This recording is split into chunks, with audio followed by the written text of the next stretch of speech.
Assalamualaikum warahmatullahi wabarakatuh. Saudaraku kaum muslimin dan muslimat, saudara sebangsa setanah air dimanapun Anda ada dan berada. Berjumpa kembali dengan saya Abu Fikri dalam rangka kebaikan dan kebenaran untuk mempermudah langkah-langkah kita menuju jalan selamat, yaitu Allah dan Rasulnya. Baik saudaraku, pada pagi hari ini kita enjoy, kita senang, kita bahagia, dan kita tentram. Kita makmur, walaupun hanya di dalam rasa. Itu yang penting. Kalau masalah fisik itu sudah ditentukan Tuhan. Kalau seandainya dunia ini diserahkan oleh Allah kepada kita, hancur. Tetapi khusus dunia itu diatur oleh Allah. Diatur supaya pendapatan, penerimaan itu sesuai dengan peran kita masing-masing. Tapi kalau untuk akhirat itu Allah serahkan kepada kita. Kita ingin banyak dapat, berjuanglah untuk mendapatkan yang banyak. Ingin dapat sedikit atau pas-pasan, silahkan. Kita pilih yang mana kita mau. Tapi kalau untuk dunia tidak. Makanya seketika ada orang jual bakso, lancar rame, wah, pengen pula jual bakso. Aku harus lebih dari dia. Cari lokasi, tempat dibagusi, rasa pun dienakkan. Ternyata kita tidak bisa menyamai orang yang kita anggap rame tadi. Ternyata hasilnya pun tetap tidak sama. Masih lebih dia ketimbang kita. Bahkan dia sukses, kita tutup. Dan itu biasa. Bukan karena baksonya yang salah. Bukan karena kitanya yang keliru. Tetapi memang ketetapan itu sudah ditetapkan. Untuk dunia, sudah Allah gariskan itu. Sudah Allah gariskan.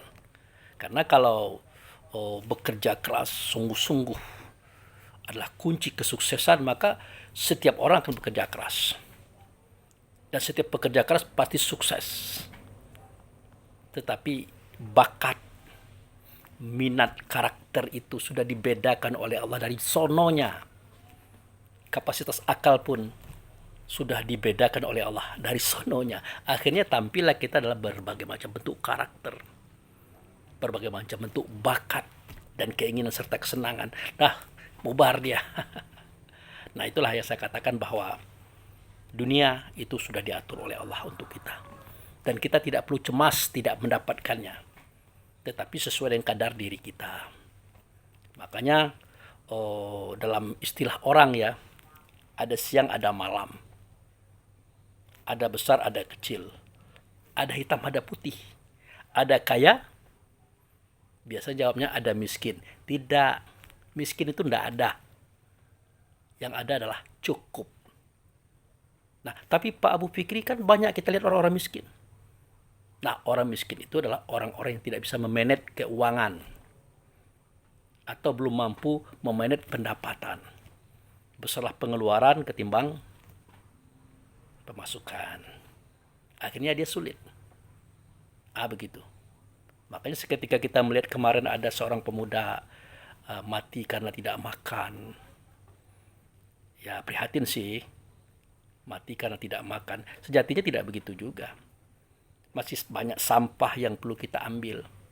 Rongsokan yang harus kita pulung. Kita rapikan, kita susun, kita jual per kilo. Dapat juga lah makan satu hari. Sekali. Atau 2 kali atau 3 kali. Mungkin bahkan lebih. Tergantung dengan kapasitas kemampuan kita dalam hidup. Yang istilahnya mati tidak makan dalam konsep Allah itu tidak ada.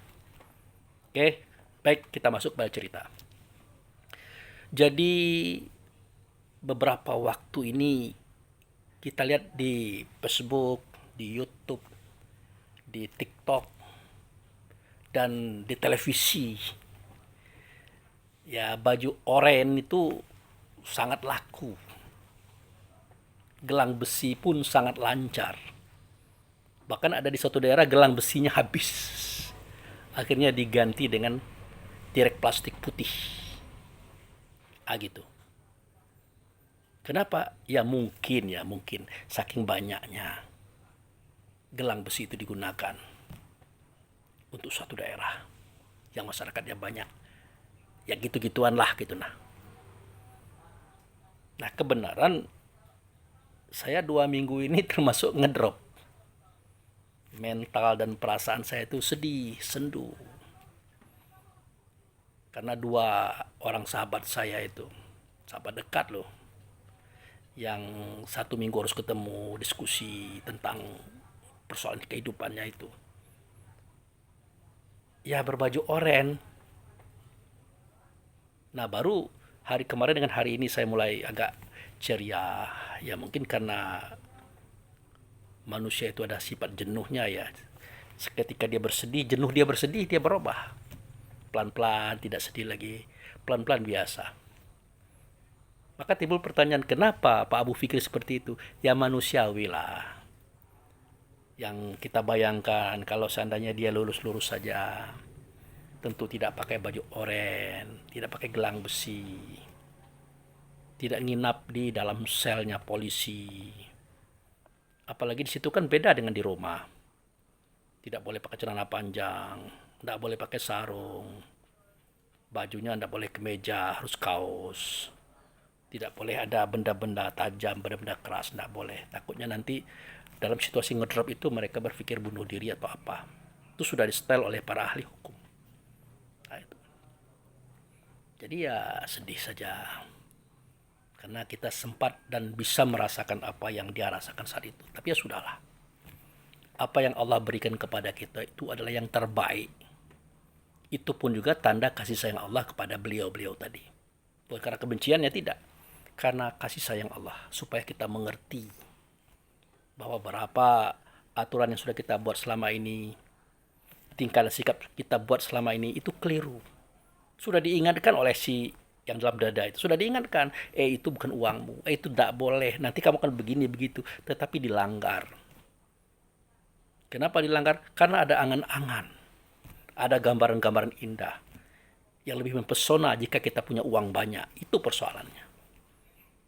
Padahal di sekitar kita itu banyak manusia yang melihat, iri dengki, tidak suka kita dapat lebih padahal sudah dibagi. Akhirnya mereka buka suara, buka kata, tapi omon-omonnya di belakang. Akhirnya udah ketangkap. Nah, seketika orang bertanya kepada saya, Pak Abu Fikri, bagaimana persoalannya yang seperti itu? Saya bilang, ya biasa itu. Biasa. Kenapa biasa? Ya, sebuah panggung sandiwara. Ada cerita, ada kisah tentang sejarah. Di situ ada peranan dan pemeran. Tidak sama. Itu saya katakan tadi, masalah dunia itu sudah Allah atur sesuai dengan kapasitas peran dan pemeran yang kita lakukan. Ya begitu. Apalagi secara kajian dikatakan oleh Allah pada surah At-Tin, laqad khalaqnal insana fi ahsani taqwim. Sungguh aku sudah jadikan insan itu sebaik-baik kejadian. Insan itu adalah nama daripada tubuh badan jasad. Tapi dinamakan untuk ruh, karena ruh sudah menyatu dengan tubuh badan jasad. Jadi di mana letak kesempurnaan insan yang dimaksud atau roh tadi? Yaitu wahdaniyat. Satu saja yang menjadikannya adalah Allah. Satu saja asalnya adalah Muhammad. Satu saja namanya mukmin, di tempat yang satu namanya Baitullah Hakikat. Kan sempurna itu. Kan terbaik itu, ahsan. Nah yang tidak enak itu kalimat yang kedua. Summa radatnahu asfala safilin. Kemudian kami cemplungkan mereka itu ke dalam aspal yang hitam, legam, panas. Ini dia asfalinya. Yang di dalamnya ada sifat hawa, nafsu, dunia, syaitan. Hawa pantang kelintasan, nafsu pantang kerendahan, dunia rakus pantang kekurangan, syaitan pantang tersinggung, tidak mau kalah. Full dia itu. Digabung sifat 4 itu memunculkan 10 sifat. Ajib, ria, takabur, iri, dengki, hasud, fitnah, tamak, loba, dan sombong. 10 tambah 4, 14, muncul 3 sifat. Benci, dendam, menghancurkan. Sudah, lengkaplah asfali safilin itu. Dicemplungkanlah insan yang sempurna, yang terbaik tadi oleh Allah ke dalam asfali safilin. Ya hitamlah dia, panaslah dia, gosonglah dia, kasak kusuklah suaranya, katanya, perbuatannya, merahlah matanya, kejamlah dia, waduh, semuanya. Nah, kemudian di ayat lain kan ada kalimat wal asri, demi waktu asar, innal insana lafi khusrin, kan jelas. Demi waktu asar. Kenapa tidak zuhri? Zuhri itu saat Allah menzohirkan dia. Dia yang mana? Dia yang hawa nafsu, dunia syaitan. 4 dianya. Hawa nafsu, dunia syaitan 4. Nah, asar Allah juga menzohirkan yang 4, tapi adem. Itulah dia sidik, amanah, tabligh, fatonah. Jadi demi waktu asar, demi dinyatakan sidik, amanah, tabligh, fatonah untuk insan tadi. Sejatinya insan itu nanti, kata Allah, akan berada di dalam khusrin. Khusrin itu artinya kerugian. Kenapa rugi? Karena dia dicemplungkan ke dalam asfali safilin tadi. Rugi. Loh, kenapa Allah sebegitu kejamnya? Tidak kejam. Karena Allah itu berkata, jangan dulu kamu berkata kalau kamu itu beriman atau kamu itu mukmin, jangan dulu. Sebelum diuji. Sebelum ditempa, disepuh. Benarkah kamu itu mukmin? Jadi penyemplungan ke dalam asfali safilin, ya, dimasukkan kita dalam ruang lingkup khusrin tadi, itu untuk menguji, untuk menyepuh agar kita menjadi mukmin sejati. Orang yang beriman, berkeyakinan sejati kepada Tuhan. Karena di momen itu ada peluang untuk kita ukhruju ani ajsamikum wal hukmi fata'tunani. Keluarlah kamu dari batang tubuhmu dan hukumku, maka kamu akan bertemu dengan aku. Itu processing sholat namanya. Kan dikatakan itu, wal asri innal insana lafi khusri. Pasti kalimatnya illal ladzina amanu wa amilus solihat. Ya kan? Kecuali orang beriman dan beramal soleh. Siapa yang beriman? Siapa orang beriman? Ya, yang beramal soleh. Apa itu soleh? Sholat. Itu. Begitu juga laqad khalaqnal insana fi ahsani taqwim. Tsumma radadnahu asfala safilin illal ladzina amanu wa amilus solihat. Sama kan? Kecuali bagi orang beriman dan mengerjakan amal soleh. Apa itu soleh? Soleh itu sholat. Nah, kalau sudah sholat pasti ukhruju ani ajsamikum wal hukmi fata'tunani. Pasti dia akan keluar dari pengaruh. Ya. Keluar pada pengaruh dan kungkungan asfali safilin. Bergerak dia menuju Tuhannya di dalam sholat.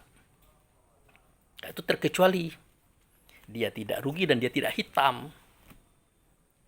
Bagaimana cara dia keluar, Pak Abu Fikri? Apakah dia keluar dari tubuh? Tidak.